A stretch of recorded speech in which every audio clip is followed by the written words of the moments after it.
மயிலாடுதுறை மாவட்டத்தில் 80,000 ஏக்கர் கிட்டத்தட்ட நட்டு இருக்கும். இந்த தண்ணி 20,000 ஏக்கர் 1 லட்சம் ஏக்கர் கிட்டத்தட்ட. இதுக்கு 20,000 ஏக்கருக்கு அவங்க தொகுப்பு திட்டத்துல ஏக்கருக்கு 4,000 ரூபான்னு சொல்லி கொடுத்திருக்காங்க.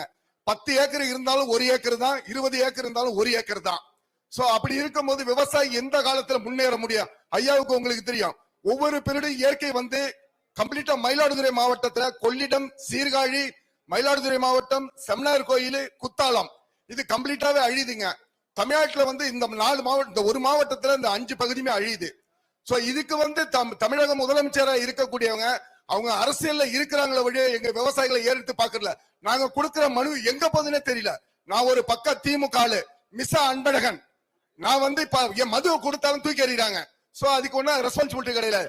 இதே குறைத்து இருக்கும் கூட்டத்துல நான் பேசும்போது எடப்பாடி ஐயா கொடுத்தாங்கன்னு சொன்னதுக்கு என்ன குண்டர் சட்டத்தை அரெஸ்ட் பண்ணாங்க. 15 அவதூறு வழக்கு போட்டிருக்காங்க. மேற்கொண்டு நடவடிக்கை எடுத்து இவ்வளவு தூரம் நடக்குது. ஆனா மாண்புமிகு அண்ணன் எடப்பாடி அவர்கள் இந்த ஆட்சியை சிறப்பாக தமிழ்நாட்டில் கொண்டுட்டு வரணும். எங்களுக்கு நாங்க ரொம்ப ஆவலோட காத்திருக்கோம். எங்களோட விவசாயி அனைத்து விவசாயிகள் சார்பாக நாங்க ஃபுல்லா உழைக்கிறதுக்கு நாங்க காத்திருக்கோம். நீங்க ஆட்சி வரணும், இந்த விவசாயிகளுக்கு அனைத்தும் நீங்க செய்து கொடுப்பீங்கன்னு மனப்பூர்வமாக நாங்க விரும்பி கேட்டுக்கொள்கிறேன். நன்றி, வணக்கம்.